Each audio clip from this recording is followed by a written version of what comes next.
Hey, everybody. Welcome to the Zebra Marketing Show, where we're going to talk about AI and marketing and automation and all these amazing new innovative things that we can do to really grow our businesses.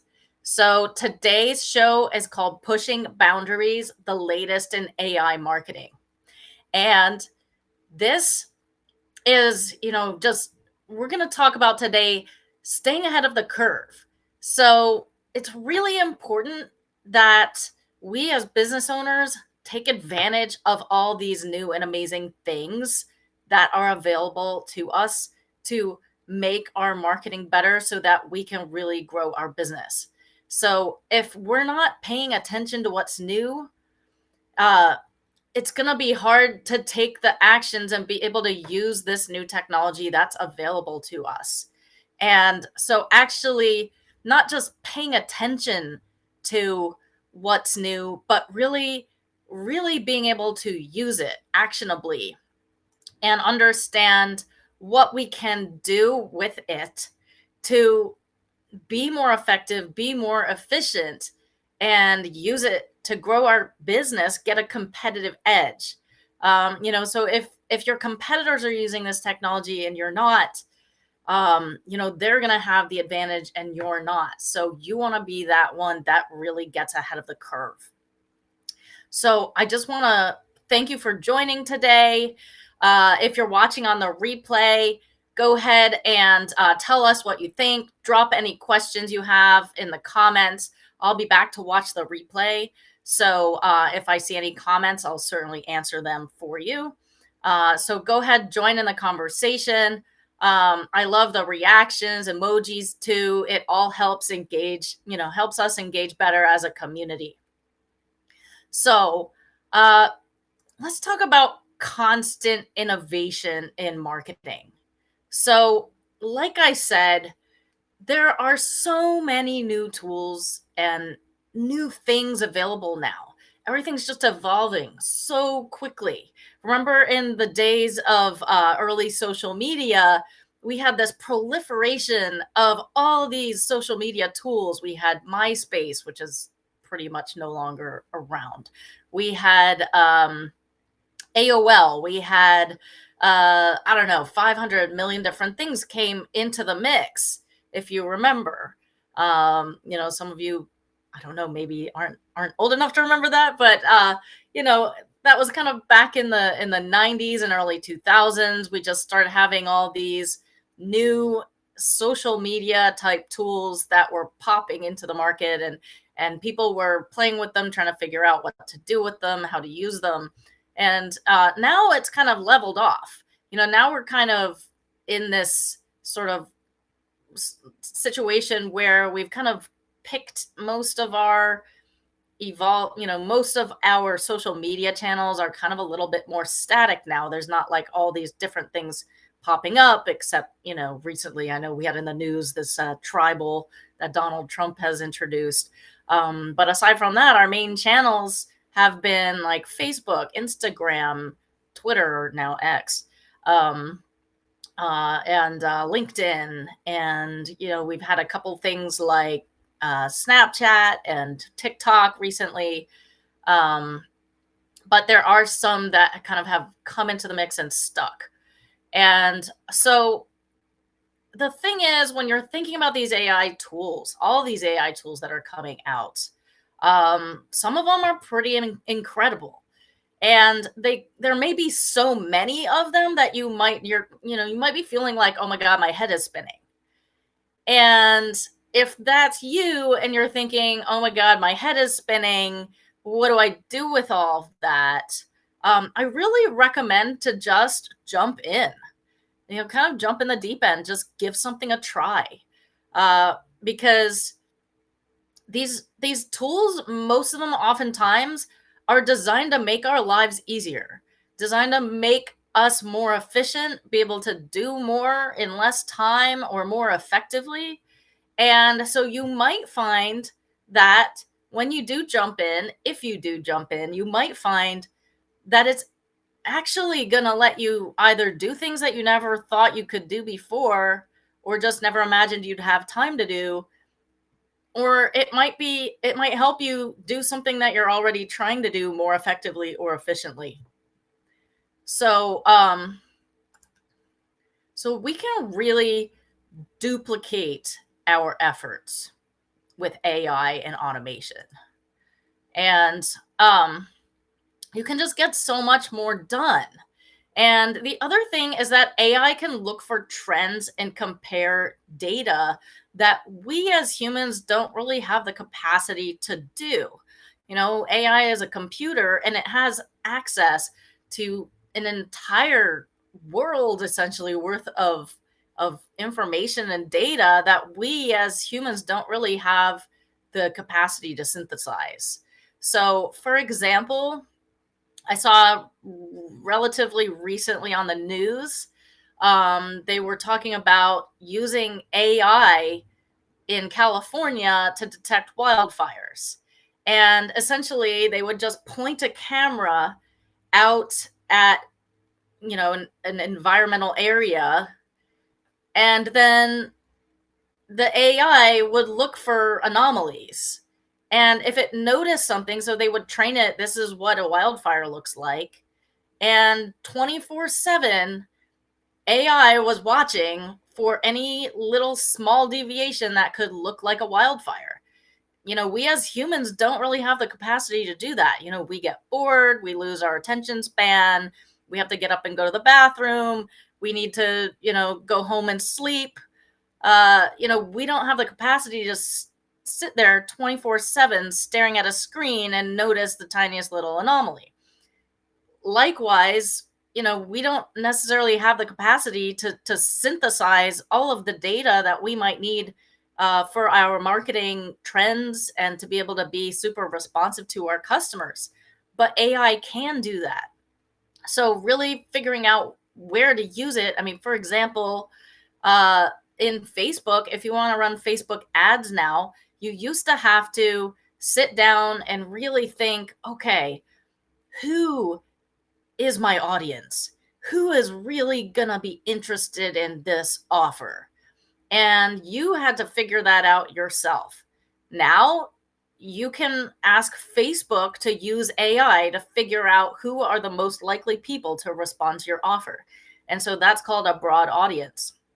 Instead of you having to spend hours and hours and hours figuring out and really digging down into the interests and attributes and demographics and everything that might be important to your audience, you can just set it to use AI to determine who is most likely to respond, which is pretty cool. Imagine how much time that can save if you don't have to do hours or days of research about, what magazines and publications does my audience read, which, these things are important to think about anyway. But to really think of it on the granular scale that is detailed enough for a Facebook audience used to take a lot of time. So we can really just do more, duplicate our efforts, and be more effective with AI. So it's really important, and I highly recommend that you stay updated with marketing trends and strategies. And to really stay relevant, we've got to stay at the forefront of what's new, especially now when there's this proliferation of AI and proliferation of new tools and automation. It's not just AI, there's also a lot of automation options that can help you to be more responsive to your customers, which, maybe 20 so years ago, 20 or 30 years ago, maybe now, AI, or not AI, but automation was pretty new. So, say you go shop at Macy's and I don't know, maybe you go to the Macy's website, and as soon as you get there, a little pop up comes up and offers you a 20% off coupon. And you say, oh, great, let me get that 20% off coupon. And it asks you for your name and email, and then it emails you the coupon. And then, of course, they send you a couple more emails talking about all the cool stuff that they have for sale and how amazing it is to shop at Macy's, et cetera, et cetera. So, that was really reserved for big companies like Macy's back in the day, maybe when it was new 20, 30 years ago. But now small businesses can very affordably make use of marketing automation. So it's not just the AI, but really, what are you automating in your business? And what can automation do that maybe you're trying to do manually currently, or maybe not doing at all because you don't have the resources? I like to talk about leads. So, say you have leads coming in and that lead doesn't convert right away, or that person doesn't immediately become a customer. That doesn't mean they're not interested or that they're not a good lead. Um, but a lot of us as business owners, we're kind of like a one and done, that if they don't immediately become a customer, that's kind of the end of the road for that person. So instead, you want to think about, building yourself a marketing list where you can continue to nurture that person until they're ready to buy. I like to think of this as, like a field of green tomatoes. People, you think of a field of green tomatoes, and if you walked out into that field and saw that all those tomatoes were green, would you say, these tomatoes are just ridiculous? Like, this is terrible. What a horrible crop. Would you tear them out and just throw them away? No, we wouldn't do that, because all they need is a little love. They need some water and some sunlight and maybe a little fertilizer. And before you know it, they're going to be ripe red tomatoes. So, think about that in your marketing as well. How do you nurture your audience? How do you nurture people who may not be ready now, but may be ready in a couple days or a couple weeks or a couple months? So I really encourage you to follow the trends, look for actionable ways to use AI and automation and this new technology. So new tools, um, it's just incredible. I was using a tool yesterday called Search Atlas, and this is a new AI SEO tool, and it can look for trends in your SEO. It can look for keyword trends. It can help you figure out how you're ranking and, a heat map type way if you're a local SEO business. And it can help you build long form blog posts that, a long form a long form blog post previously could have taken you 3 hours to write or more, because, it could have been 1,000 words or more and had pictures. So you have to source images, you have to write multiple paragraphs. And, the purpose of a long form blog post is to help get those important keywords onto your website so that you can rank. And so we used to also have to do all of that ourselves. Think about, okay, what are the important keywords? And then how do we work this into a blog post so that it sounds natural and doesn't sound ridiculous? If you're a watermelon farmer and you write a blog post with the sole purpose of like embedding the term watermelon farming and watermelon farmer and watermelons and, into your blog post like 5 million times, it's going to start to sound a little weird. So like that was also important to also not just make it full, like sound like it's stuffed with keywords, but actually a natural blog post. So this is amazing, because now we can do what used to take like 3 or more hours in like 15 minutes.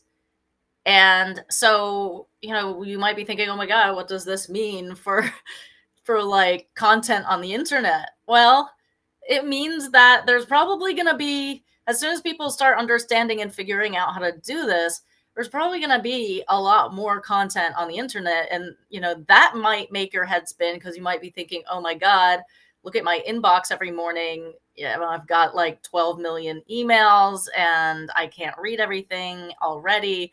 So you will read the things that you find are important to you.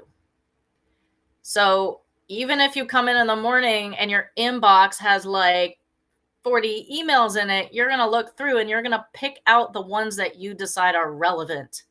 And so the key to using this new technology is going to be to stay relevant. And so what does that mean? That means that you really need to get granular and understand your ideal customer. Because if they feel like you are helpful to them, you are relevant to them, you're giving them important information that is making their lives easier and better, they're going to open that email or they're going to read that blog post. If if you're just creating noisy content, which means you're just making content for the sake of making content, and it's not really adding value to people's lives because you don't understand your ideal customer, that's that's gonna that's not gonna help you. It's not gonna help you grow your business. So, we've got all these new tools. Really important to stay updated with them and just dive in. Just start using something, test it out. We've got also HeyGen for generative videos. You can literally make an avatar of yourself and make videos of yourself with an AI voice. We've got 11 Labs now does AI voice. So you can also AI your own voice and like make podcast clips or make, video or make like voiceovers on presentations or something like that. And what does that mean? That means that, you could hire a VA to make you like 10 different, like short little presentations without you having to sit there and be there and do it. HeyGen,